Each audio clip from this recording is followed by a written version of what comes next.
Hi friends, இன்றைக்கி வந்து லஞ்சுக்கு தான் சமைக்க போகிறோம். அதுக்கு ரசம், கீரை பொரியல், கூட்டு தான் செய்ய போகிறோம். அதுக்கு கீரை ஆஞ்சு வச்சுக்கலாம். அதுக்கப்புறம் கடலைப்பருப்பு வேக வச்சுக்கலாம். அதுக்கப்புறம் ரசத்துக்கு தட்டலாம். ஜீரகம், குருமிளகா தட்டி வச்சுக்கலாம். வெள்ளைப்பூண்டையும் தட்டி வச்சுக்கலாம்.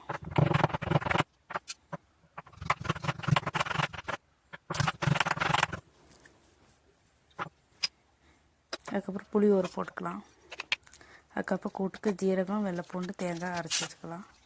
கீரை பொரியலுக்கு வெங்காயத்தையில் வெட்டி வச்சுக்கலாம். வெங்காயமும் பச்சை மிளகும். இப்போ ரசத்துக்கு வந்து மட்டும் புளியும் தக்காளி கரைச்சி போட்டு ஒரு பாத்திரத்தில் ஊற்றிக்கலாம். ஜீரகம், குருமிளகு, பூண்டு எல்லாம் போட்டுட்டு ஒரு பாத்திரத்துக்கு மஞ்சப்பொடி போட்டுக்கலாம். கருவேப்பிலை கொஞ்சம் போட்டுக்கலாம். இப்போ ரசத்துக்கு தாளித்து ஊற்றிக்கலாம். வரமிளகாயும் போட்டு தாளித்து ஊற்றிக்கிறேன். ரசம் நல்லா கொதிச்சிடுச்சு. இப்போ வந்துட்டு நம்ம கூட்டு குக்கரில் திறந்து பார்க்கலாம். கடலைப்பருப்பு நல்லா வெந்துருச்சு.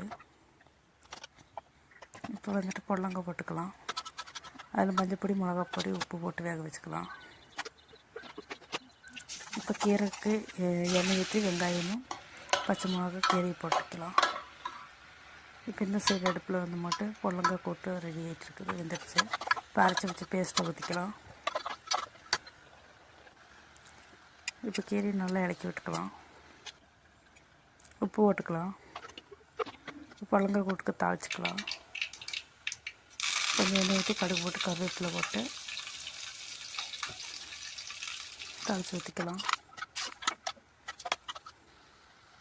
இப்போ கீரை பொரியலுக்கு தேங்காய் கொஞ்சம் போட்டுக்கலாம். இப்போ ரசம், கீரை பொரியல், பொடலங்காய் கூட்டு எல்லாம் ரெடி ஆயிடுச்சு. இந்த வீடியோ பிடிச்சிருந்தால் லைக் பண்ணுங்கள், ஷேர் பண்ணுங்கள், சப்ஸ்கிரைப் பண்ணுங்கள்.